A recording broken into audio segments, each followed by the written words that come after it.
शांतं शाश्वतमप्रमेयमनघं निर्वाण शांति प्रदं ब्रह्मा शंभु फणीन्द्र सेव्य मनीषं वेदांत वेद्यं विभुं रामाख्यं जगदीश्वरं सुरगुरुं माया मनुष्यं हरिं वन्देऽहं करुणाकरं रघुवरं भूपाल चूड़ामणिं नान्या स्पृहा रघुपते हृदये स्मदीये सत्यं वदामि च भवानखिलान्तरात्मा भक्तिं प्रयच्छ रघुपुङ्गव निर्भरां मे कामादिदोषरहितं कुरु मानसं च अतुलित बलधामं हेमशैलाभदेहं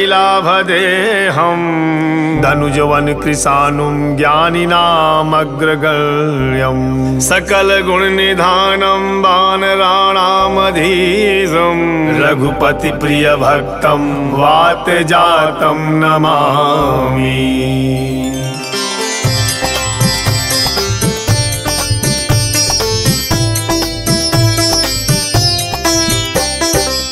जामवंत के बचन सुहाए सुनि हनुमंत हृदय अति भाए तब लगी मोहि परखेहूँ तुम भाई सही दुख कंद मूल फल खाई जब लगी आवहूँ सीता ही देखी होई है काजू मोहि हरख बिसेकी यह कही नाई सबनी कहूँ माता चले हर सही धरी रघुनाथा सिंधु तीर एक भूधर सुंदर कौतुक कूदी चढ़ऊ ताऊ पर बार बार रघुवीर समारी तरक्यू पवन तनय बल भारी जय गिर चरण दे हनुमंता चले सोगा पाताल तुरंता जिनिया मोघ रघुपति करबाना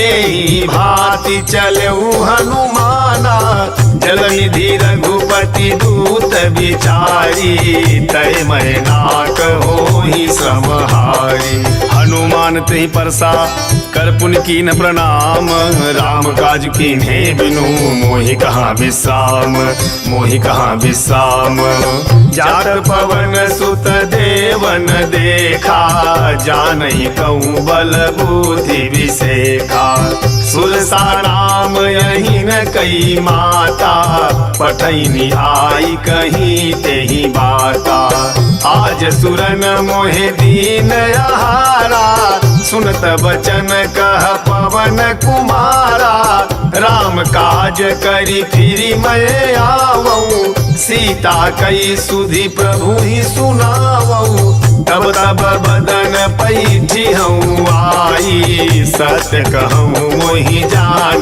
दे माई कवन उजतन दे ही नहीं जाना ग्रससी न मोहि कहूँ हनुमाना जो जन भरी ते ही बदनु पसारा कपितनु कीन दुगुन विस्तारा सोरह जो जन मुख ते ही ठयऊ तुरत पवन सुत बहति सभयऊ जस जस सुरसा बदनु बढ़ावा तासु दून कपि रूप दिखावा सत जो जन तेहि आनन कीन्हा अति लघु रूप पवन सुत लीन्हा बदन पैठी पुनि बाहिर आवा मांगा विदाता ही सिरुनावा मोहि सुरन जेहि लागी पठावा बुद्धि बल मरमु तोर मैं पावा राम काज सब करी हूँ तुम बल बुद्धि निधान आशीष दे गई सो हरस चले हनुमान हरस चले हनुमान निशिचर एक सिंधु महु रही करी माया न भूखे खग गई जीव जंतु जे गगन उड़ाई जल बिलोक तिन कै पर छाई गई चाह सक सोन उड़ाई एहि विधि सदा गगन चर खाई सोई छल हनुमान कह कीना तासु कपटु कपि तुरत ही चीना, ताहि मारी मारुत सुत वीरा, बारिधि पार गयऊ मति धीरा। तहाँ जाई देखी वन शोभा, गुंजत चंचरी कमधुलोभा। नाना तरु फल फूल सोहाए, खग मृग वृंद देखी मन भाए। शैल विशाल देखिए कयागे, तापर ढाई चढ़े भय त्यागे। गुमान कछु कपि कहे अधिकाई, प्रभु प्रताप जो काल ही खाई। गिरि पर चढ़ी लंका ते ही देखी, कहीं न जाई अति दुर्ग विशेषी। अति उतंग जल निधि चहु पासा, कनक कोट कर परम प्रकाशा। कनक कोट विचित्र मणिकृत सुंदरायतना घना, चौहट्ट हट्ट सुबत्थ बीथी चार पुर बहुविधि बना। गजबाज खच्चर निकर पदचर रथ बरूथन को गण, बहुरूप निश्चर जूथ अति बल सेन वर्णत नहीं बने। बन बाग उपवन बाटिका सरकूप बापी सोहई, नर नाग सुर गंधर्व कन्या रूप मुनि मन मोहई। कहूँ माल देह विशाल शैल समान, अति बल गर जही नाना अखारन भिराही। बहुविध एक एकन तर जही, करि जतन भट कोटिन बिकट तन नगर। चहु दिशि रक्षहि कहूँ महिष मानुष धेनु, खर अज खल निशाचर भक्षहि। एहि लाग तुलसीदास इनकी कथा कछु एक है कहीं। रघुवीर सर तीरथ शरीरन त्याग, गति पई हई सही। पुर रखवारे देखी बहु कपि मन कीन विचार, अति लघु रूप धरऊ निसी नगर करऊ पैसार। नगर करऊ पैसार मसक समान रूप कपि धरी, लंकहि चलेऊ सुमिरि नर हरि।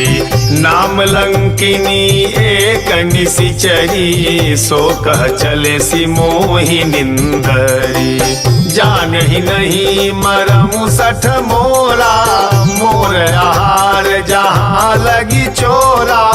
मुठि का एक महाकपिहानी, रुधिर बमत धरनी छन मानी। मुनि सम्हारी उठी सोलंका, जोरी बाण कर विनय सशंका। जब रावण ही ब्रह्म बर दीना, चलत विरंचि कहा मोहि चीना। विकल हो सितय कपि कै मारे, तब जाने सुनि सिचर संघारे। तात मोर अति पुण्य बहुता, देख्यऊ नयन राम कर दूता। तात स्वर्ग अपवर्ग सुख धरई तुलाई कयंग, तुलन ताहि सकल मिली। जो सुख लव सतसंग, जो सुख लव सतसंग। प्रविशि नगर की जय सब काजा, हृदय राखी कौशलपुर राजा। गरल सुधारी पुकरहि मिताई, गोपद सिंधु अनल शीतलाई। गरुड़ सुमेर रेणु समताई, राम कृपा करि चितवा जाही। अति लघु रूप धरऊ हनुमाना, पैठा नगर सुमिरि भगवाना। मंदिर मंदिर प्रति कर शोधा, देखे जहत अगणित जोधा। गयऊ दसानन मंदिर माही, अति विचित्र कही जात सोनाही। शरण किए देखा कपि तेहि, मंदिर महु न दीखी बई देही। भवन एक पुनि दीख सुहावा, हरि मंदिर तह भिन्न बनावा। रामायुध अंकित गृह शोभा बरनि न जाई, नव तुलसिका वृंद तह देखी हरस कपिराई। देखी हरस कपिराई। लंका निशिचर निकर निवासा, यहाँ कहा सज्जन कर बासा। मन महु तरक करई कपि लागा, तेहि समय विभीषण जागा। राम राम तेहि सुमिरन कीन्हा, हृदय रस कपि सज्जन चीन्हा, एहि सन हठि करी हूँ पहचानी, साधुत होई न कारज हानि। विप्र रूप धरि वचन सुनाए, सुनत विभीषण उठि तह आए। कई प्रणाम पूछी कुशलाई, विप्र कहूँ निज कथा बुझाई। कि तुम हरिदासन मह कोई, मोरे हृदय प्रीत अति होई। कि तुम राम दीन अनुरागी, आयहु मोहि करन बड़ भागी। तब हनुमंत कही सब राम कथा निज नाम, सुनत जुगल तन पुलक मन, मगन सुमिर गुण ग्राम, मगन सुमिर गुण ग्राम। सुनहु पवन सुत रहनी हमारी, जिमि दसननि महु जीव बिचारी। तात कबहु मोहि जानी अनाथा, करी हई कृपा भानुकुल नाथा। तामस तनु कछु साधन नाही, प्रीति न पद सरोज मन माही। अब मोहि भाव भरोस हनुमंता, बिनु हरि कृपा मिलहि नहीं संता। जो रघुवीर अनुग्रह कीन्हा, तो तुम मोहि दरसु हठि दीन्हा। सुनहु विभीषण प्रभु कई रीति, करहि सदा सेवक पर प्रीति। कहूँ कवन मैं परम कुलीना, कपि चंचल सबहि विधिहीना। प्रात लेई जो नाम हमारा, तहि दिन ताहि न मिलई आहारा। असमय अधम सखा सुनु मोहु पर रघुवीर, कीन्ही कृपा सुमिरि गुण भरे बिलोचन नीर, भरे बिलोचन नीर। जानत हूँ असि स्वामी बिसारी, फिरहि ते काहे न होई दुखारी। यही विधि कहत राम गुण गामा, पावा निर्वाच विसामा। पुनि सब कथा विभीषण कही, जहि विधि जनक सुता तह रही। तब हनुमंत कहा सुनु भ्राता, देखी चहु जानकी माता। जुगत विभीषण सकल सुनाई, चलऊ पवन सुत विदा कराई।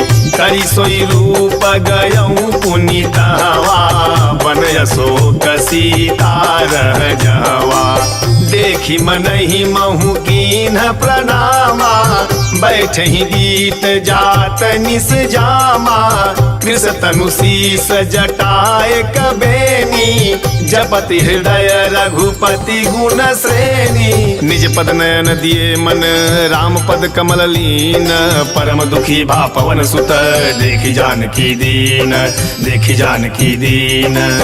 तरु पल्लव महु राहा लुकाई, करई विचार करऊ का भाई। तेहि अवसर रावनु तह आवा, संग नारी बहु किए बनावा। बहु विधि खलसी तहि समुझावा, सामदान भय भेद देखावा। कह रावण सुनु सुमुखी सयानी, मंदोदरी आदि सब रानी। तब अनुचरी करऊं पन मोरा, एक बार बिलोकु मम भोरा।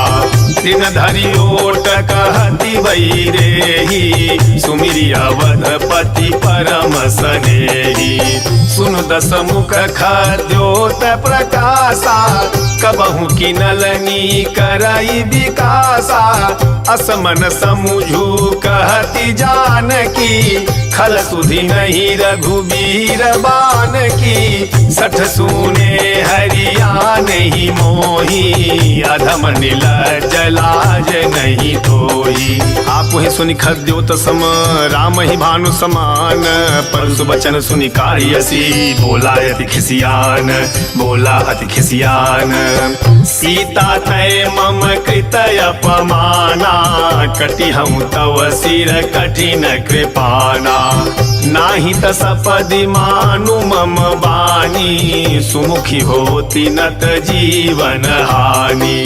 श्याम सरोज दाम सम सुंदर, प्रभु भुज करी कर सम दस कंधर। सोभुज कंठ की तव यसी घोरा, सुनु सठयस प्रवान पन मोरा। चंद्रहास हरु मम परितापम, रघुपति विरह अनल संजातम। शीतल निशित बहसी बरधारा, कह सीता हरु मम दुख भारा।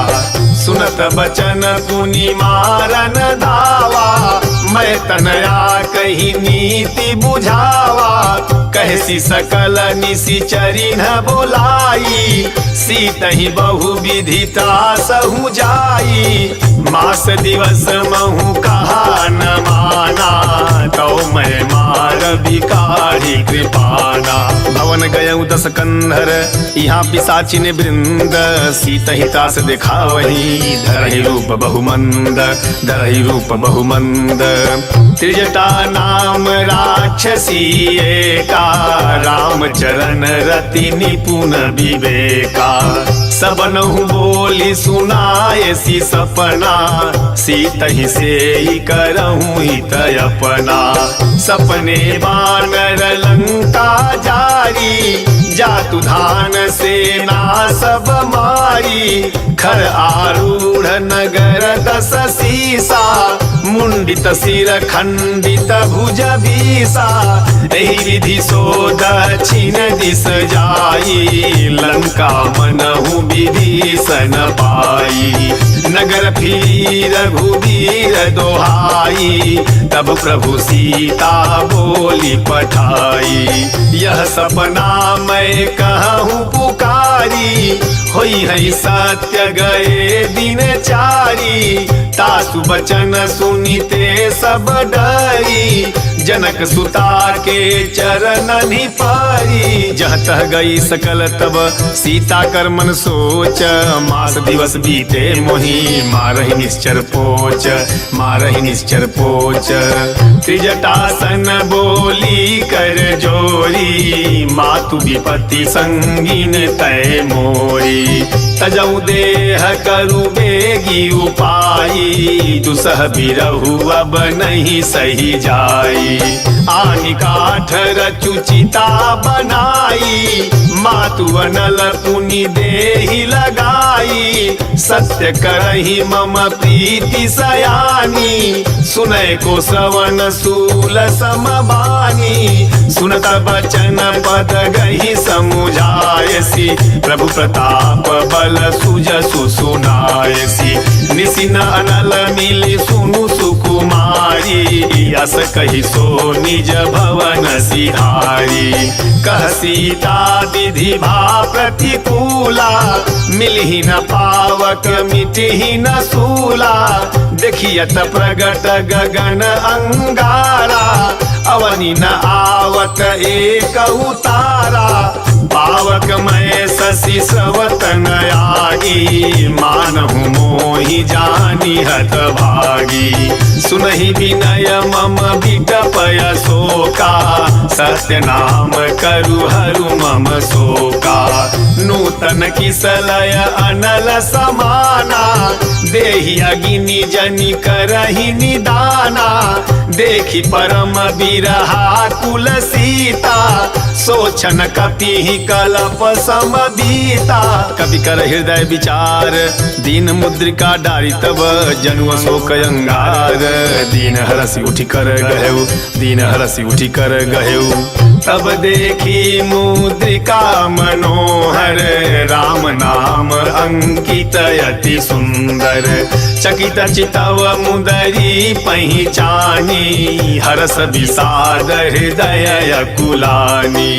जीति को सकई अजय रघुराई, माया ते असी रचि नहीं जाई। सीता मन विचार कर नाना, मधुर बचन बोले हनुमाना। रामचंद्र गुण बर नहीं लागा, सुनत ही सीता कर दुख भागा। लागी सुनय श्रवण मन लाई, आदि हुते सब कथा सुनाई। सवनामृत जही कथा सुहाई, कही सो प्रगट होती की न भाई। तब हनुमंत निकट चली गयऊ, फिर बैठे मन विस्मय भयऊ। रामदूत मैं मातु जान की, सत्य शपथ करुणा निधान की। यह मुद्रिका मातु मैं आनी, दीनि राम तुम कह सही दानी। नर बानर ही संग कहूँ कैसे, कही कथा भई संगति जैसे। कवि के बचन स प्रेम सुनी, उपजा मन विश्वास। जाना मन क्रम वचन यह, कृपा सिंधु करदास, कृपा सिंधु करदास। हरिजन जान प्रीति अति गाढ़ी, सजल नयन पुलकावली बाढ़ी। बूढ़त बिरह जलधि हनुमाना, भयउ तात मोह कहूँ जल जाना। अब कहूँ कुशल जाऊं बलिहारी, अनुज सहित सुख भवन खरारी। कोमल चित कृपाल रघुराई, कपि केहि हेतु धरी निठुराई। सहज बानी सेवक सुखदायक, कबहु कसुरति करत रघुनायक। कबहु नयन मम शीतल ताता, होई है निरखि श्याम मृदु गाता।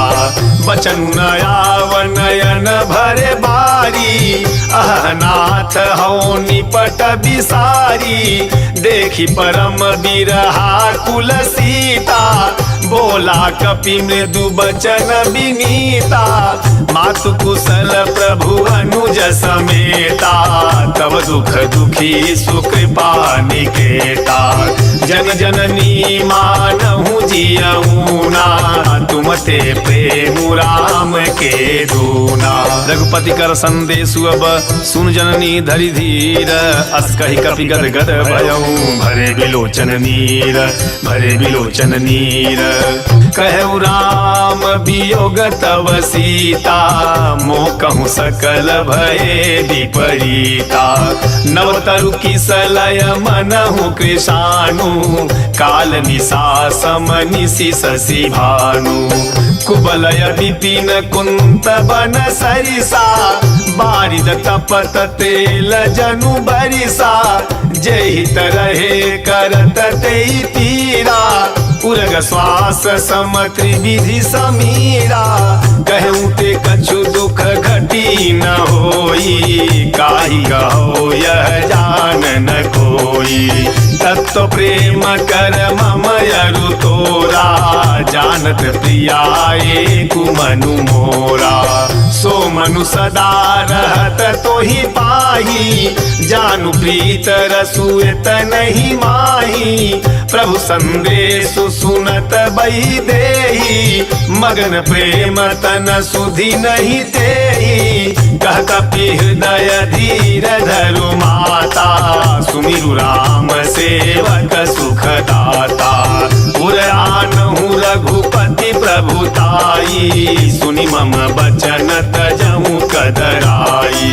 निश्चर निकर पतंग सम रघुपति बाण कृसानु, जननी हृदय धीर धरु जरे निशाचर जानु, जरे निशाचर जानु। जो रघुवीर होती सुधि पाई, करते नहीं विलम्बु रघुराई। राम बाण रवि उए जान की, तम बरूथ कह जातु धान की। अब ही मातु मैं जाऊं लवाई, प्रभु आय सुनहि राम दोहाई। कछुक दिवस जननी धरु धीरा, कपिन सहित आई हई रघुवीरा। निशिचर मारी तो ही लई जई है तेहु पुर नारदादि जस गई है सुत कपि सब तुम ही समाना जातु धान यति भट बलवाना मोरे हृदय परम संदेहा सुनि कपि प्रगट कीन्हि निज देहा कनक भूधराकार शरीरा समर भयंकर अति बलबीरा सीता मन भरोस तब भयऊ पुनि लघु रूप पवन सुत लयऊ सुन माता शाखा मृग नहीं बल बुद्धि विशाल प्रभु प्रताप ते गरुण ही खाई परम लघु ब्याल खाई परम लघु ब्याल मन संतोष सुनत कपि वाणी भगति प्रताप तेज बल सानी आशीष दीन्हि राम प्रिय जाना हों तात बलशील निधाना अजर अमर गुण निधि सुत होहूँ करहूँ बहुत रघुनायक छोहूँ करहूँ कृपा प्रभु अस सुनि काना निर्भर प्रेम मगन हनुमाना बार बार नायसी पद सीसा बोला वचन जोरी कर कीसा अब कृत कृत भयऊ मैं माता आशीष तव अमोघ विख्याता सुनहु मात मोहि अतिशय भूखा लागी देखी सुंदर फल रूखा सुन सुत करहि विपिन रखवारी परम सुभट रजनी चर भारी तिनकर भय माता मोहि नाही जो तुम सुख मानहु मन माही देखी बुद्धि बल निपुण कपि कहूँ जान की जाहू रघुपति चरण हृदय धरी तात मधुर फल खाहू तात मधुर फल खाहू चले उनाई सिर पैठऊ बागा फल खाए सी तरु तो रही लागा रहे ताहा बहु भट रखवारे कछु मारे स कछु जाई पुकारे नाथ एक आवा कपि भारी तही अशोक बाटिका उजारी खाए से फल अरु बिटप उपारे रक्षक मर्दी मर्दी मही डारे सुनि रावण पठए भट नाना तिनहि देखी गरजऊ हनुमाना सब रजनी चर कपि संहारे गए पुकारत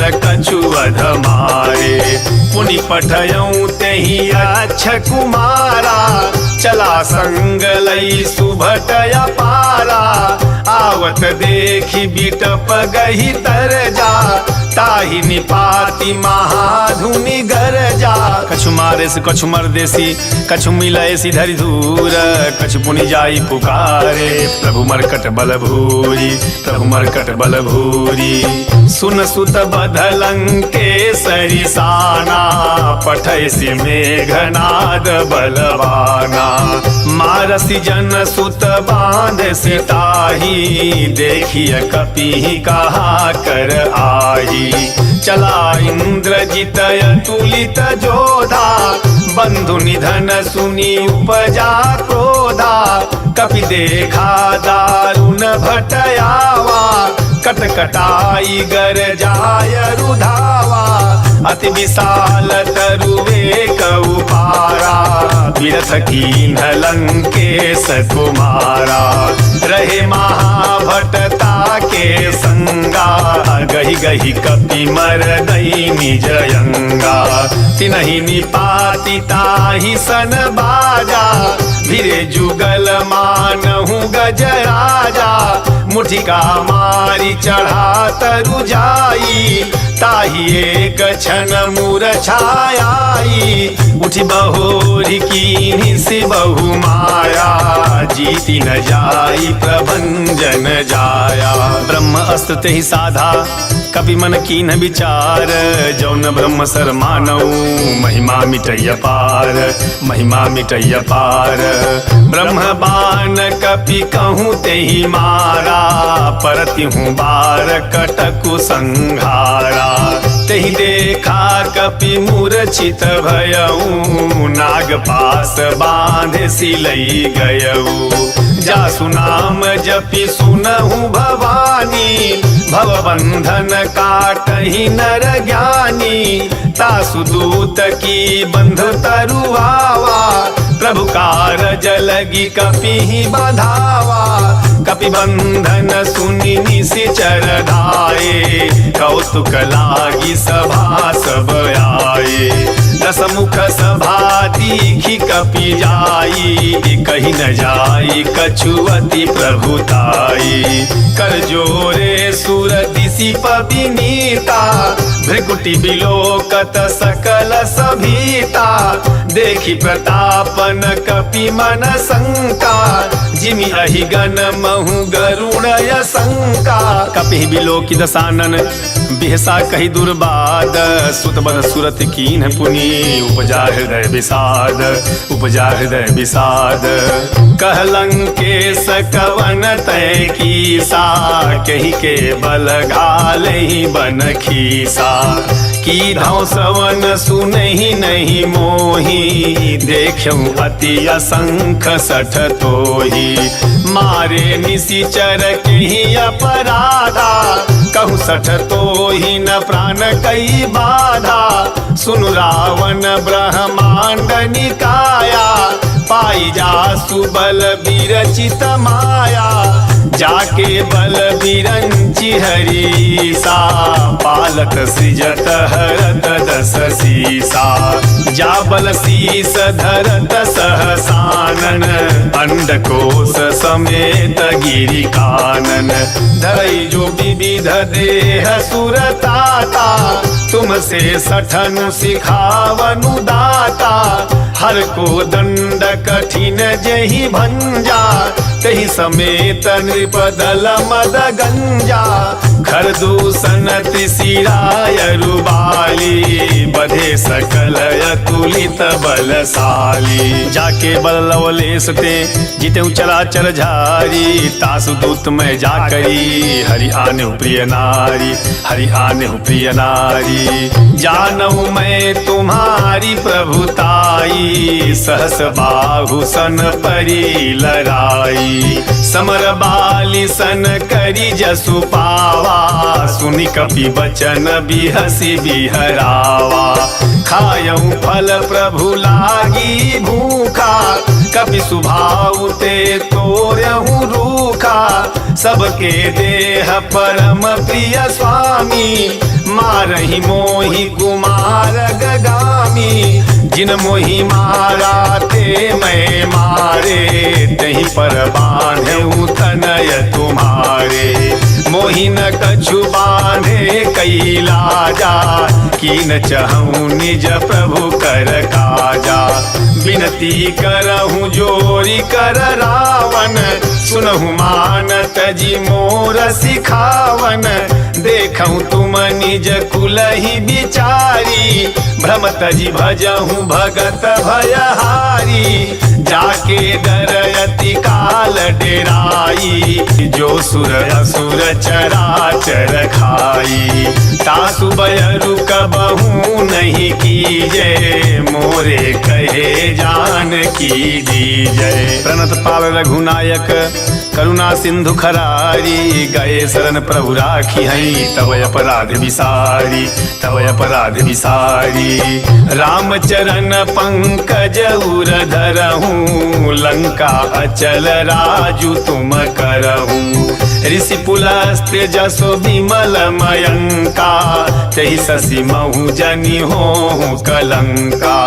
राम नाम बिनु गिरा न सोहा, देखु विचारी त्यागी मद मोहा, बस नहीं न नहीं सोह सुरारी, सब भूषण भूषित बर नारी, राम विमुख संपत्ति प्रभुताई, जाई रही पाई बिनु पाई, सजल मूल जिन्ह सरितन नाही, बरसी गए पुनि तबहि सुखाई, सुनु दस कंठ कहूँ पन रोपी, विमुख राम त्राता नहीं कोपी, शंकर सहस विष्णु अज तोही, सकहि न राखी राम कर दोही, मोह मूल बहुसूल प्रद त्याग उत्तम अभिमान, भजहु राम रघुनायक कृपा सिंधु भगवान, कृपा सिंधु भगवान, यद्यपि कहीं कपि अति हित बानी, भगति विवेक बिरति नय सानी, बोला बिहसी महाअभिमानी, मिला हमहि कपि गुर बड़ ज्ञानी, मृत्यु निकट आई खल तोही, लागे सियधम सिखावन मोही, उल्टा हुई है कह हनुमाना, मति भ्रम तोर प्रगट मैं जाना, सुनि कपि बचन बहुत खिसियाना, बेगिन हरहु मूढ़ कर प्राणा, सुनत निशाचर मारन धाये, सचिवन सहित विभीषणु आए, नाई शीस करि विनय बहुता, नीति विरोध न मारिय दूता, आन दंड कछु करिय गोसाई, सबहि कहा मंत्र भल भाई, सुनत बिहसी बोला दस कंधर, अंग भंग करि पठइय बंदर, कवि के ममता पूछ पर सबहि कहूँ समुझाई, तेल बोरी पट बांधि पुनि पावक देहु लगाई, पावक देहु लगाई, पूछहि न बानर तह जाई, तब सठ निज नाथ ही लई आई, जिन कह कीन्हि सी बहुत बड़ाई, देखूं मैं तिन कह प्रभुताई, बचन सुनत कपि मन मुसुकाना, भई सहाय सारद मैं जाना, जातु धान सुनि रावण बचना, लागे रचई मूढ़ सोई रचना, रान नगर बसन घृत तेला, बाढ़ी पूछ कीन कपि खेला, कौतुक आए पुरवासी, मारहि चरण करहि बहुहासी, बाजहि ढोल देहि सब तारी, नगर फेरी पुनि पूछ ब्रजारी, पावक जरत देखी हनुमंता, भयउ परम लघु रूप तुरंता, निबुकी चढ़ऊ कपि कनक अटाई, भई सभी तनि साचर नारी, हरि प्रेरित तहि अवसर चले मरुत 49, अट्टहास करि गर्जा, कपि बढ़ी लागे आकाश, कपि बढ़ी लागे आकाश, देह विशाल परम हरुआई, मंदिर ते मंदिर चढ़ धाई, जय नगर भालोग बिहाला, झपट लपट बहु कोटि कराला, तात मातुहा सुनिय पुकारा, यही अवसर को हम ही उबारा,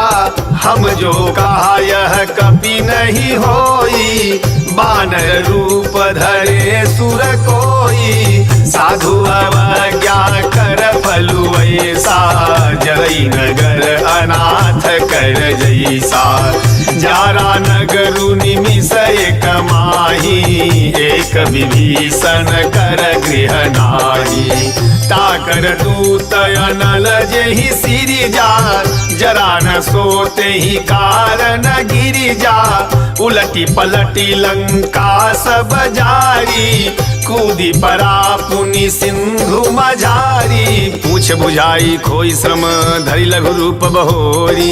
जनक सुता के आगे ठाड़ भयं कर जोरी, ठाड़ भयं कर जोरी।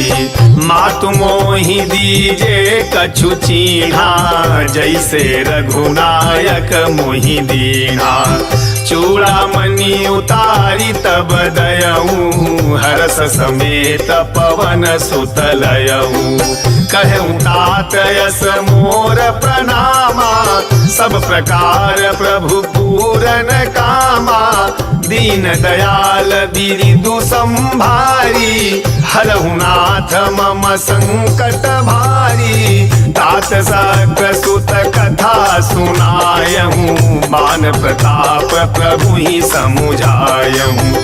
मास दिवस महु नाथ न आवा, तो पुनि मोहि जियत नहीं पावा। कहूँ कपि केहि विधि राखऊ प्राणा, तुमहु तात कहत अब जाना। तो ही देखी शीतली भई छाती, पुनि मोह कहूँ सोई दिनु सो राती। जनक सुत ही समुझाई करी बहुविधि धीरजु दीन। चरण कमल सिर नाई कपि गवनु राम बहिकीन, गवनु राम बहिकीन। चलत महाधुनि गरजसी भारी, गर्भ स्रवहि सुनि निशिचर नारी। नाहि सिंधु एहि पारहि आवा, सबद किल किला कपि न सुनावा। हर से सब बिलो की हनुमाना, नूतन जन्म कपिन तब जाना। मुख प्रसन्न तन तेज विराजा, कीन्हे श्री राम चंद्र कर काजा। मिले सकल अति भय सुखारी, तलफत मीन पाव जिमि बारी। चले हरसि रघुनायक पासा, पूछत कहत नवल इतिहासा। तब मधुबन भीतर सब आए, अंगद सम्मत मधु फल खाए। रखवारे जब बर जन लागे, मुष्टि प्रहार हनत सब भागे। जाई पुकारे ते सब बन उजार जुबराज, सुन सुग्रीव हरस कपि करियाए प्रभु काज, करियाए प्रभु काज। जौ न होती सीता सुधि पाई, मधुबन के फल सकहीं की खाई। यही विधि मन विचार कर राजा, आई गए कपि सहित समाजा। आई सबनी नावा पद सीसा, मिले सबनी अति प्रेम कपीसा। पूछी कुशल कुशल पद देखी, राम कृपा भा काजु बिसेखी। नाथ काजु कीन्हु हनुमाना, राखे सकल कपिन के प्राणा।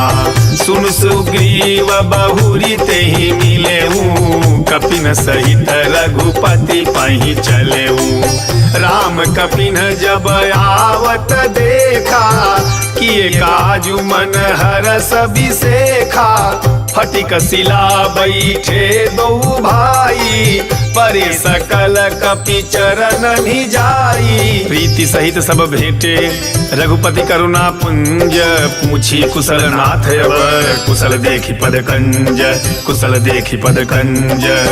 जामवंत कह सुनु रघुराया, जा पर नाथ करहूँ तुम दाया। ताहि सदा शुभ कुशल निरंतर, सुर नर मुनि प्रसन्नता ऊपर। सोई विजयी विनयी गुण सागर, तासु सुजसु त्रैलोक उजागर।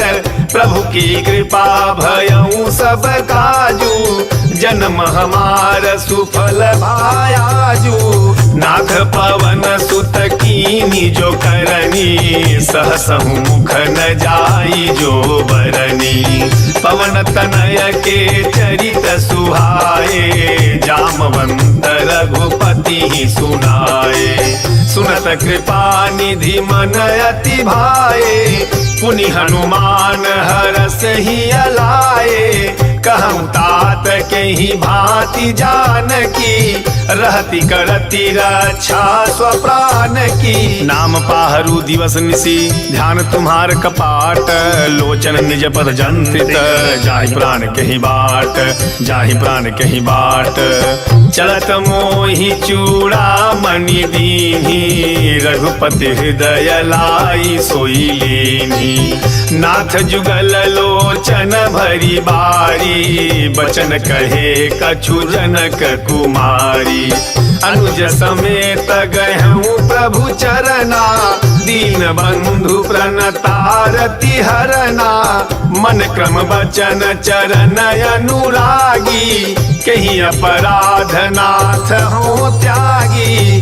अवगुण एक मोर मैं माना, बिछुरत प्राणन कीन पयाना। नाथ सुनयन निको अपराधा, निसरत प्राण करही हटि बाधा। बिरह अगिन तनु तूल समीरा, श्वास जरई छन माहि शरीरा।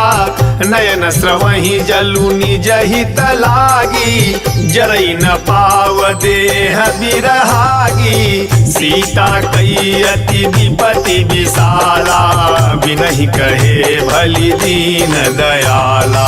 निमिष निमिष करुणा निधि जाहि कलप समबीत, बेगी चलिए प्रभु आनिय भुजबल खल दल जीति, भुजबल खल दल जीति। सुनि सीता दुख प्रभु सुख अयना, भरी आए जल राजीव नयना। बचन काय मन मम गति जाहि, सपन हूँ बूझी विपति की ताही। कह हनुमंत विपति प्रभु सोई, जब तब सुमिरन भजन न होई। कतिक बात प्रभु जातु धान की, रिपुहि जीति आन बीजान की। सुन कपि तोहि समान उपकारी, नहीं को सुर नर मुनि तनुधारी। प्रति उपकार करऊँ का तोरा, सनमुख होई न सकत मन मोरा। सुन सुत तो ही उरी न मैं नाही, देख्यूं करी विचार मन माही। पुनि पुनि कपि चितव सुरताता, लोचन नीर पुलकयति गाता। सुनि प्रभु बचन बिलो की मुख, गात हरसि हनुमंत। चरण परे प्रेमाकुल, त्राहि त्राहि भगवंत, त्राहि त्राहि भगवंत। बार बार प्रभु चाहि उठावा, प्रेम मगन तेहि उठब न भावा। प्रभु कर पंकज कपि के सीसा, सुमिरि सोदसा मगन गौरीसा। सावधान मन करि पुनि शंकर, लागे कहन कथायति सुंदर। कपि उठाई प्रभु हृदय लगावा, कर गही परम निकट बैठावा। कहु कपि रावण पालित लंका, कही विधि दहेउ दुर्गयति बंका। प्रभु प्रसन्न जाना हनुमाना, बोला वचन विगत अभिमाना। शाखा मृग कई बड़ी मनुसाई, शाखा ते शाखा पर जाई। नाघि सिंधु हाटक पुर जारा, निशिचर गण बधि विपिन उजारा। सो सब तव प्रताप रघुराई, नाथ न कछु मोरी प्रभुताई। ता कछु प्रभु कछु अगम नहीं, जा पर तुम अनुकूल। तव प्रभाव बड़वा न लही, जारी सकई खलतूल, जारी सकई खलतूल। नाथ भगति अति सुखदायनी, देहु कृपा करी अन पायनी। सुनि प्रभु परम सरल कपि बानी, एवं मस्त तब कहूँ भवानी। उमा राम सुभाउ जेहि जाना, ताहि भजनु तजि भावन आना। यह संवाद जासूर आवा, रघुपति चरण भगति सोई पावा। सुनि प्रभु बचन कहि कपि वृंदा, जय जय जय कृपाल सुख कंदा। तब रघुपति कपिपति ही बोलावा, कहा चलई कर करहूँ बनावा। अब विलम्ब के ही कारण कीजे, तुरत कपि न कहूँ आय सुदीजे। कौतुक देखी सुमन बहु बरसी, नभते भवन चले सुर हरसी। कविपति बेगी बोलाए आए जूथब जूथ, नाना बरन अतुल बल बानर भालु बरूथ, बानर भालु बरूथ। प्रभु पद पंकज नावहि सीसा, गरजहि भालु महाबल कीसा। देखी राम सकल कपि सेना, चितई कृपा करी राजीव नयना। राम कृपा बल पाई कपिंदा, भय पक्ष जुत मनहु गिरिंदा। हरसि राम तब कीन्ह पयाना, सगुन भये सुंदर शुभ नाना। जासु सकल मंगलमय कीर्ति, तासु पयान सगुन यह नीति। प्रभु पयान जाना वही देही, फरकी बाम अंग जनु कहीं देही। जोई जोई सगुन जान की होई, असगुन भय रावण ही सोई। चला कटक को बर नहीं पारा, गरजहि बानर भालु अपारा। नख आयुध गिरि पाद पधारी, चले गगन मही छाछारी। के हरिनाद भालु कपि करही, डगमगाही दिग्गज चिक्करही। चिक्करही दिग्गज डोल मही गिरि लोल, सागर खर भरे मनहर सब गंधर्व सुर मुनि नाग किन्नर दुख टरे। कट कटाहि मरकट विकट भट बहु कोट कोटि निधावहि। जय राम प्रबल प्रताप कौशल नाथ गुण गण गावहि। सही सकन भार उदार अहिपत बार बारहि मोहि। गदसन पुनि पुनि कमठ पृष्ठ कठोर सो किमि सोहहि। रघुवीर रुचिर प्रयान प्रस्थिति जानि परम सुहावनी। जनु कमठ खर पर सर पराज सुलिखत अभिचल पावनी। एहि विधि जाई कृपा निधि उतरे सागर तीर। जह तह लागे खान फल भालु विपुल कपि वीर, भालु विपुल कपि वीर। उहाँ निशाचर रहहि सशंका, जब ते जारी गयऊँ कपि लंका। निज निज गृह सब करहि विचारा, नहीं निशिचर कुल केरऊ बारा। जास दूत बल बरनि न जाई, तहि आए पुर कवन भलाई। दू तीन सन सुनि पुर जन बानी, मंदोदरी अधिक कुलानी। रहसि जोरि कर पति पग लागी, बोली बचन नीति रस पागी। कंत करस हरि सन परिहरहूँ, मोर कहा अति तहि अधरहूँ। समुझत जास दूत कई करनी, श्रवहि गर्भ रजनी चर घरनी। तासु नारी निज सचिव बोलाई, पठवहु कंत जो चहु भलाई। तब कुल कमल विपिन दुखदाई, सीता सीत निशा सम आई। सुनहु नाथ सीता बिनु दीन्हे, हित न तुम्हार शंभु अज कीन्हे। राम बाण अहिगन सरिस निकर निशाचर भेक, जब लगी के सतन तब लगी, जतन करहु तजि टेक, जतन करहु तजि टेक। श्रवण सुनी सठता करी बानी, बिहसा जगत विदित अभिमानी। सभय सुभाउ नारी कर साचा, मंगल महु भय मन अति काचा। जो आवई मर कट कट काई, जियहि विचारे निशिचर खाई।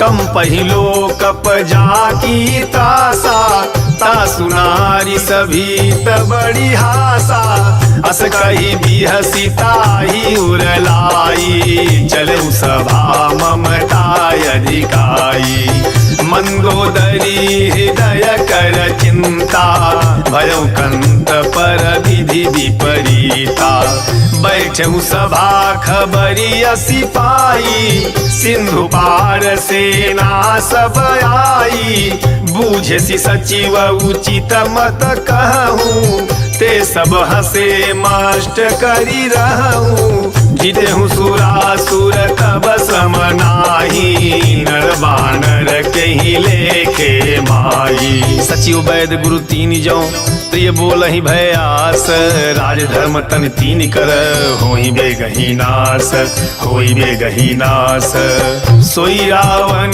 कहूँ बनी सहाई स्तुति करई सुनाई सुनाई अवसर जान विभीषणु आवा भ्राता चरण सी सुते ही नावा पुनि सिरुनाई बैठ निज आसन बोला वचन पाई अनुशासन जो कृपाल पूछी हूँ मोहि बाता मति अनुरूप कहूँ हित भ्राता जो आपन चाहई कल्याणा सुजसु सुमति सुभगति सुख नाना सो पर नारी लीलार गोसाई तजौ चौथी के चंद की नाई 14 भुवन एक पति होई भूत द्रोह तिष्ठई नहीं सोई गुण सागर नागर नर जोऊ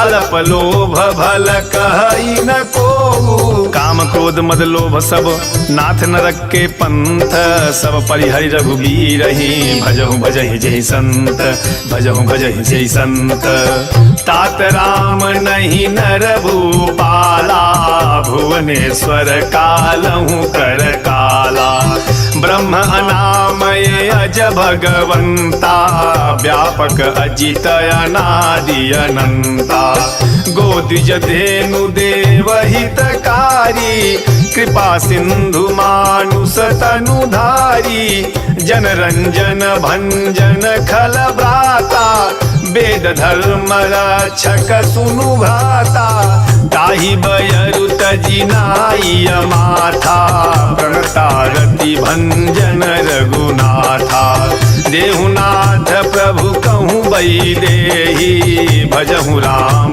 बिनु हेतु सनेही शरण गए प्रभु ताहु न त्यागा विश्वद्रोह कृत अघज ही लागा जासु नाम त्रय तापन सावन सोई प्रभु प्रगट समुझु जिय रावण बार बार पद लागऊ विनय करहु 10 शीस परिहरि मान मोह मद भजहु कौशलाधीश भजहु कौशलाधीश मुन पुलस्त निज शिष्य सन कह पठई यह बात तुरत सो मैं प्रभु सन कहीं पाई सु अवसर तात पाई सु अवसर तात माल्यवंत अति सचिव सयाना तासु वचन सुनी अति सुख माना तातु अनुज तव नीति विभूषण सोगुर धरहु जो कहत विभीषण रिपुत करस कहत सठ दो दूरी न करहु यहाँ हई को माल्यवंत गृह गयऊ बहोरी कहीं विभीषणु पुनि कर जोरी सुमति कुमति सबके उर रही नाथ पुराण निगम यस कही जहाँ सुमति तहाँ संपत्ति नाना जहाँ कुमति तहाँ विपत्ति निदाना तब उर कुमति बसी विपरीता हित अनहित मानहु रिपु प्रीता काल राति निशिचर कुल केरी तही सीता पर प्रीति घनेरी। तात चरण गही मांगऊ राखहूँ मोर दुलार, सीता देहूँ राम कहूँ अहित न होई तुम्हार, अहित न होई तुम्हार। बुध पुराण श्रुति सम्मत बानी, कही विभीषण नीति बखानी। सुनत दसानन उठारी साई, खल तोहि निकट मृत्यु अब आई। जियसी सदा सठ मोर जियावा, रिपु कर पाछ मूढ़ तोहि भावा। कहसी न खलयस को जग माही, भुज बल जाहि जिता मैं नाही। मम पुर बसी तपसी न पर प्रीति, सठ मिलु जाइति नहीं कहु नीति। अस कही कीन्हे सी चरण प्रहारा, अनुज गहे पद बारही बारा। उमा संत कई इहई बड़ाई, मंद करत जो करई भलाई। तुम पितु सरिस भले ही मोहि मारा, राम भजे हितनाथ तुम्हारा। सचिव संग लई नभ पथ गयऊ, सबहि सुनाई कहत यस भयऊ। राम सत्य संकल्प प्रभु सभा काल बस तोरी, मैं रघुवीर शरण अब जाऊं देहूं जनि खोरी, जाऊं देहूं जनि खोरी। अस कही चला विभीषण जबहि, आयु ही न भये सब तबहि। साधु अवज्ञा तुरत भवानी, कर कल्याण अखिल कई हानि। रावण जबहि विभीषण त्यागा, भयउ विभव बिनु तबहि अभागा। चलऊ हरषि रघुनायक पाही, करत मनोरथ बहु मन माही। देखी हूँ जाई चरण जल जाता, अरुण मृदुल सेवक सुख दाता। जे पद परसि तरी ऋषि नारी, दंडक कानन पावनकारी। जे पद जनक सुता उर लाए, कपट कुरंग संग धर धाये। हर उर सर सरोज पद जेई, अहो भाग्य मैं देखी हूँ तेई। जिन पायन के पादुकनी भरतु रहे मन लाई, ते पद आज बिलो की हूँ इन नैननि अब जाई, इन नैननि अब जाई। एहि विधि करत स प्रेम विचारा, आयऊ सपदि सिंधु यही पारा। कपिन विभीषण आवत देखा, जाना कौरी पुदूत विशेखा। ताहि राखी कपीस पहि आए, समाचार सब ताहि सुनाए। कह सुग्रीव सुनहु रघुराई, आवा मिलन दसानन भाई। कह प्रभु सखा बूझिए कहा, कहि कपीस सुनहु नर नाहा। जानि न जाई निशाचर माया, काम रूप के ही कारण आया। भेद हमार लेन सठयावा, राखिय बांधि मोहि असभावा। सखा नीति तुम्हनीक विचारी, मम पन शरणागत भयहारी। सुनि प्रभु बचन हरस हनुमाना, शरणागत बच्छल भगवाना। शरणागत कहूँ जे तजहि निज अनहित अनुमानी, ते नर पावर पापमय तिन्हि बिलोकत हानि, तिन्हि बिलोकत हानि। कोटि विप्र बधला गहि जाहू, आए शरण तजहु नहीं ताहू। सन्मुख होई जीव मोहि जबहि, जन्म कोटि अघनासहि तबहि। पापवंत कर सहज सुभाऊ, भजनु मोर तेहि भावन काऊ। जो पै दुष्ट हृदय सोई होई, मोरे सन्मुख आव कि सोई। निर्मल मन जन सो मोहि पावा, मोहि कपट छल छेदन भावा। भेद लेन पठवा 10 सीसा तबहु न कछु भय हानि कपीसा जगमहु सखा निसाचर जेते लक्ष्मणु हनई निमिष महु तेते जो सभी दयावा सरनाई रखी हूँ ताई प्राण की नाई उभय भारित ही आनऊ हंसी कह कृपा निकेत जय कृपाल कही कपि चले अंगद हनु समेत सादर ते ही आगे करी बानर चले जहाँ रघुपति करुणा कर दूरी ते देखे दौड़ाता नयनानंद दान के दाता बहुरी राम छवि धाम बिलो की रहे ठटुक एक टक पल रोकी भुज प्रलंब कंजारुन लोचन श्यामल गात प्रणत भय मोचन सिंह कंध आयत उर सोहा आनन अमित मदन मन मोहा नयन नीर पुलकित यति गाता मन धरि धीर कहीं मृदु बाता नाथ दसानन कर मैं भ्राता निशिचर वंश जन्म सुरताता सहज पाप प्रियतामस देहा जथा उलू कहीं तम पर नेहा श्रवण सुजत सुनी आयऊं प्रभु भंजन भवभीर त्राहि त्राहि आरति हरन शरण सुखद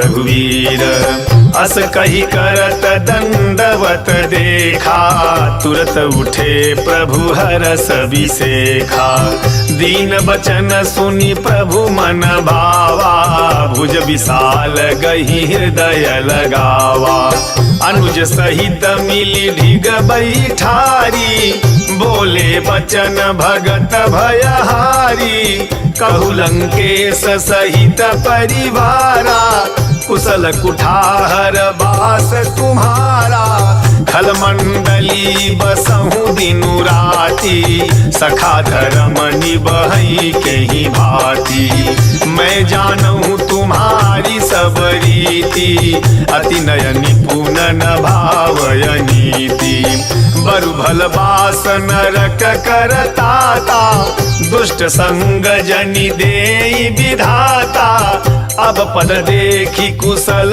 रघुराया जो तुम कीन्ही जानी जन दाया तब लगी कुशल न जीव कहूँ सपने हो मन विश्राम जब लगी भजत न राम कहूँ शोक धाम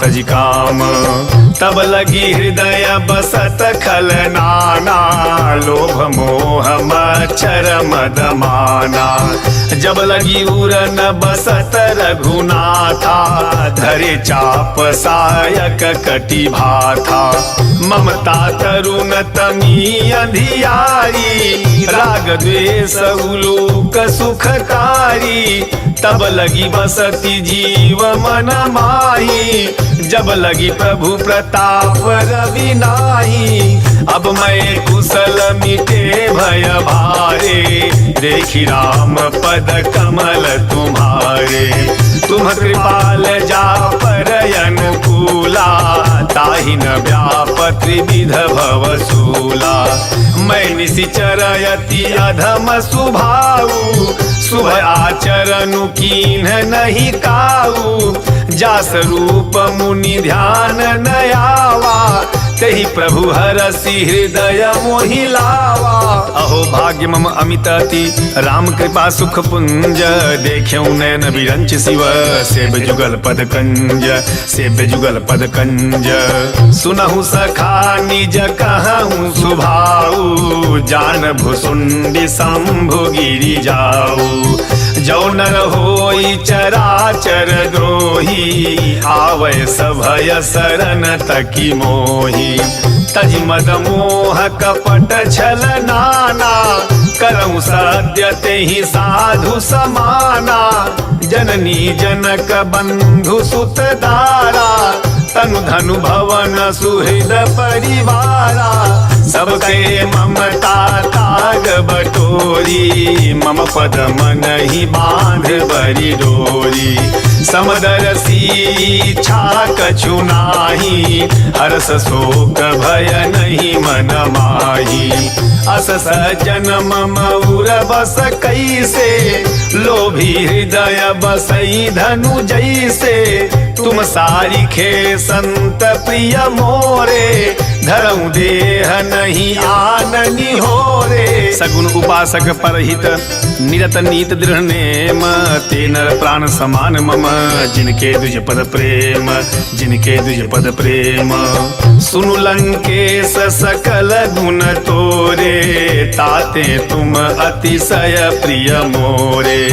राम बचन सुनी बानर जूथा, सकल कहीं जय कृपा बरूथा।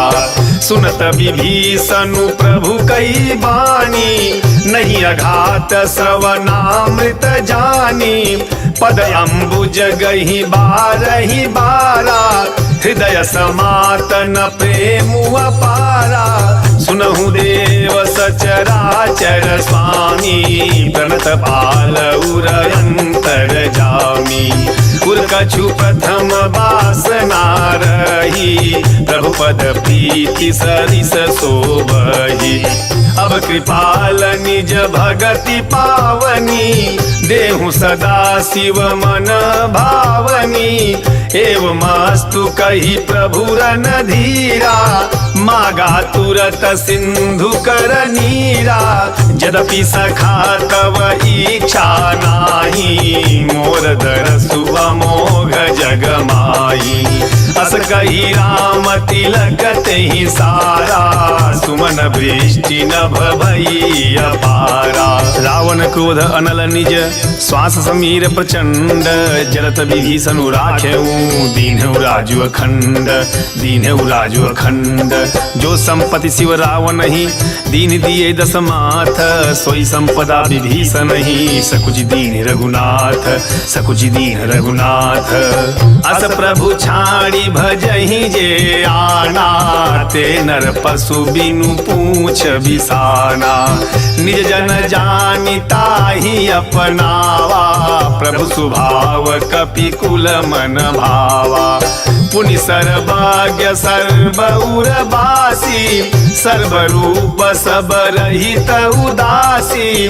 बोले बचन नीति प्रतिपालक, कारण मनुज दनुज कुल घालक।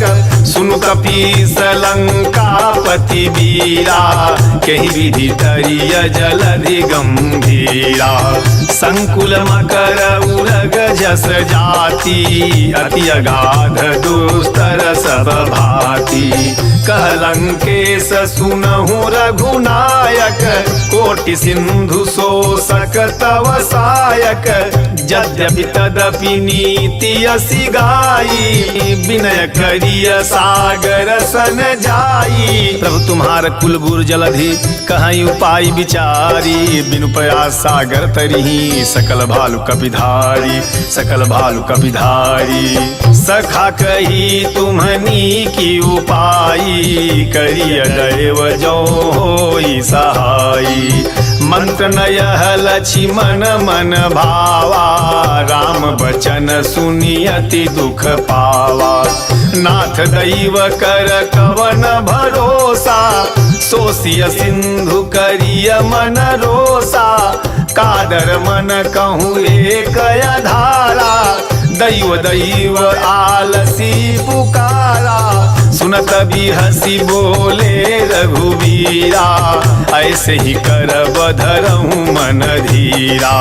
अस कही प्रभु अनुजहि समुझाई, सिंधु समीप गए रघुराई। प्रथम प्रणाम कीन्ह सिरुनाई, बैठे पुनि तट दर्भ डसाई। जब ही विभीषण प्रभु पही आए, पाछे रावण दूत पठाए। सकल चरित तिन्ह देखे धरे कपट कपि देह, प्रभु गुण हृदय सराही, शरणागत परनेह शरणागत परनेह। प्रगट बखानहि राम सुभाऊ, अति सप्रेम गावि सरि दुराऊ। रिपु के दूत कपिन तब जाने, सकल बांधि कपीस पहियाने। कह सुग्रीव सुनहु सब बानर, अंग भंग करी पठवहु निशिचर। सुन सुग्रीव बचन कपि धाये, बांधि कटक चहु पास फिराए। बहु प्रकार मारन कपि लागे, दीन पुकारत तदपि न त्यागे। जो हमार हर नासा काना, तेहि को सलाधीस के आना। सुनि लक्ष्मण सब निकट बोलाए, दया लागी हंसी तुरत छोड़ाए। रावण कर दीजहु यह पाती, लक्ष्मण बचन बाँचु कुल घाती। कहे मुखागर मूढ़ सन मम संदेश उदार, सीता दे मिलऊ न त आवा कालु तुम्हार आवा कालु तुम्हार। तुरत नाई लक्ष्मण पद माथा, चले दूत बरनत गुण गाथा। कहत राम जसु लंका आए, रावण चरण शीस तिन्ह नाये। बिहसी दसानन पूछी बाता, कहसी न सुकयापनि कुशलाता। पुनि कहूँ खबरी विभीषण केरी, जाहि मृत्यु आई अति नेरी। करत राज लंका सठ त्यागी, होई जव कर कीट भागी। पुनि कहु भालु की सकट खाई, कठिन काल प्रेरित चली आई। जिनके जीवन कर रखवारा, भयउ मृदुल चित सिंधु बिचारा। कहु तपसिन कै बात बहोरी, जिनके हृदय त्रास यति मोरी। कि भाई भेंट की फिरी गए, श्रवण सुजस सुनि मोर। कहसी न रिपुदल तेज बल, बहुत चकित चित तोर बहुत चकित चित तोर। नाथ कृपा करी पूछऊँ जैसे, मानहु कहा क्रोध तजी जैसे। मिला जाई जब अनुज तुम्हारा, जात ही राम तिलक तेहि सारा। रावण दूत हम ही सुनि काना, कपिन बांधि दीन्हे दुख नाना। श्रवण नासिका काटई लागे, राम सपथ दीन्हे हम त्यागे। पूछिहु नाथ राम कटकाई, बदन कोटि सत बरनि न जाई। नाना बरन भालु कपिधारी, विकटानन विशाल भयकारी। जहि पुर दहउ हत्यउ सुत तोरा, सकल कपिन महत्यहि बलु थोरा। अमित नाम भट कठिन कराला, अमित नाग बल विपुल विशाला। द्विविध मयंद नील नल अंगद गद विकटासी, दधिमुख के हरि निसठ सठ, जामवंत बलरासी जामवंत बलरासी। एक पि सब सुग्रीव समाना, इन्ह सम कोटिन गनई को नाना। राम कृपाय तुलित बल तिनहि, तिन समान त्रैलोकहि गनहि। असमय सुना श्रवण दस कंधर, पद्म 18 जूथ पबंदर। नाथ कटक मह शोक पिनाही, जो न तुमहि जीते रन माही।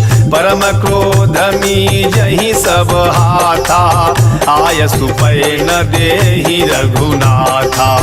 सो सही सिंधु सहित जस व्याला पूरही नत भरी उधर विशाला मर्दी गर्द मिल वही 10 सीसा ऐसे ही बचन कहीं सब कीसा गरजही तर जही सहज शंका मानहु दसन चहत ही लंका सहज सूर कवि भालू सब पुण्य सिर पर प्रभु राम रावण काल कोटि कहूँ जीति सकहि संग्राम जीति सकहि संग्राम राम तेज बल बुद्धि विपुलाई शेष सहस सत सकहि न गाई सकसर एक सोसी सत सागर तब भ्रातहि पूछे नयनागर तासु बचन सुनि सागर पाही मागत पंथ कृपा मन माही सुनत बचन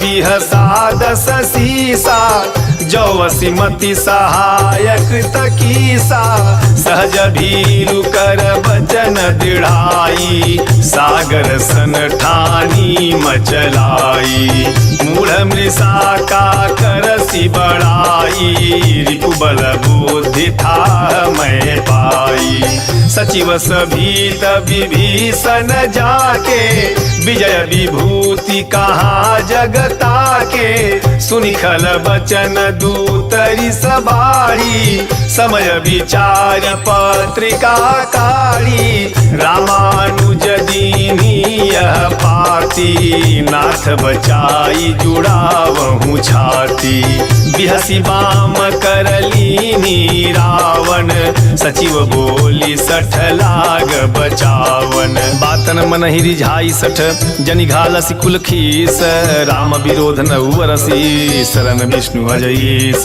शरण विष्णु अजईस की तजिमान अनुज इव प्रभुपद पंकज भृंग होई की राम सरानल खलकुल सहित पतंग खलकुल सहित पतंग सुनत सभय मन मुख मुसुकाई कहत दसानन सबहि सुनाई भूमि परा कर गहत अकासा लघु तापस कर बाग विलासा कह सुकनाथ सत्य सब बानी समुझहु छाड़ी प्रकृति अभिमानी सुनहु बचन मम परिहरि क्रोधा नाथ राम सनत जऊ विरोधा अति कोमल रघुवीर सुभाऊ यद्यपि अखिल लोक कर राऊ मिलत कृपा तुम पर प्रभु करही उरय पराधन कहूँ धरी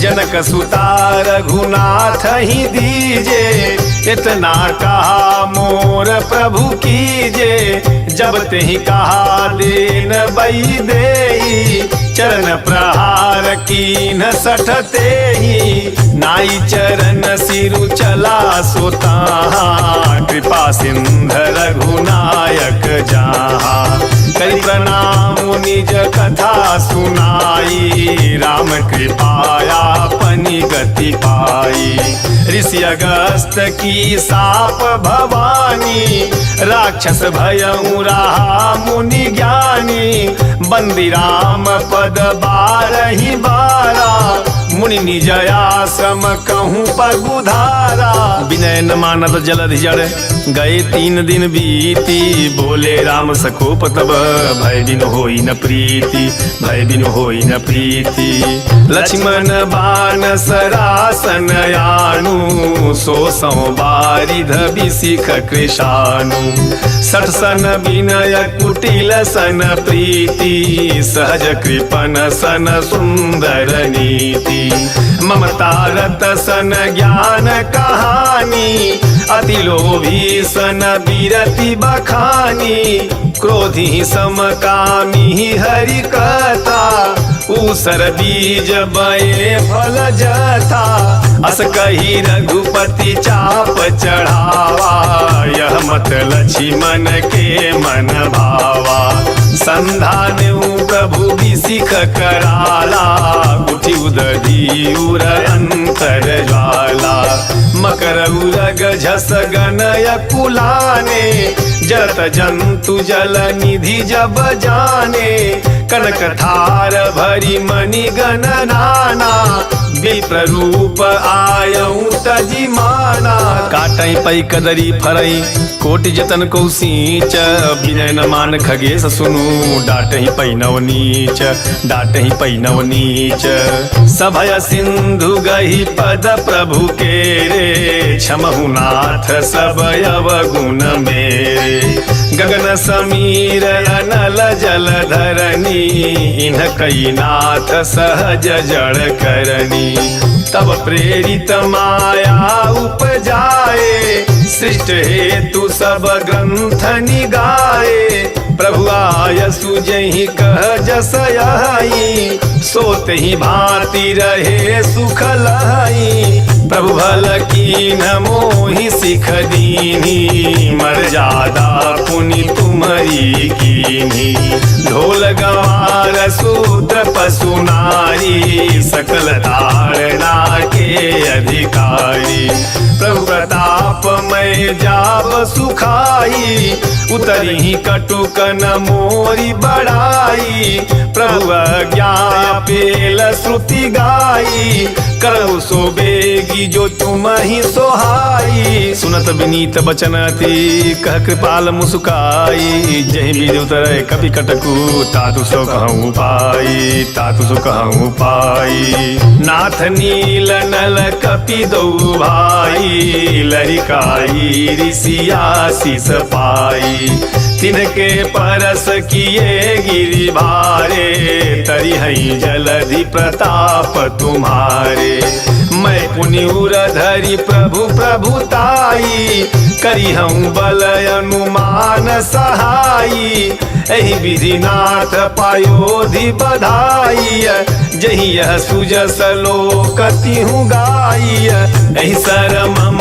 उत्तर तटवासी हतहु नाथ खल नरय घरासी सुनि कृपाल सागर मन पीरा तुरतहि हरि राम रणधीरा देखी राम बल पौरुष भारी हरसि पयो निधि भयउ सुखारी सकल चरित कहीं प्रभु ही सुनावा चरण बंदी पाथोधि सिधावा निज भवन गवने सिंधु श्री रघुपति ही यह मत भाय हूँ यह चरित कलिमल हल जथा मति दास तुलसी गाय सुख भवन संशय समान दवन विषाद रघुपति गुण गना तरि सकल आस भरोस गावहि सुनहि संतत सठ मना सकल सुमंगल दायक रघुनायक गुण गान सादर सुनहि ते तरहि भव सिंधु बिना जल जान सिंधु बिना जल जान सिंधु बिना जल जान सिंधु बिना जल जान